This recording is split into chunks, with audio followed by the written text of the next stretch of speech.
Život ovládaný počítačom. Život ovládaný tetou a psom. Tak stává další. Budete se proběhnout. Franičku, tak tohle by jako nešlo. Gregor je zvyklý na svoji postel a jistě se tam vůbec nevyspal. Podívej se, jaký má kruhy pod očima. A Gregor na ně může spát? Príbeh plný akcie,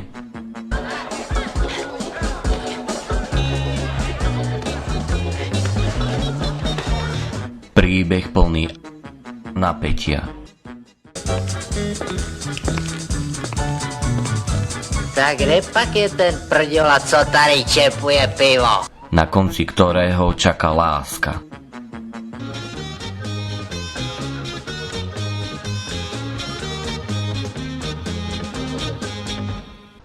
Alebo status šialenca. Co jsem teda blázen? A je to tady. Každému z nich jsem říkal, neber úplatky, nebo se z toho zblázníš. Už čoskoro vo vašich kinách. Dachime! Hoď ho do stroje!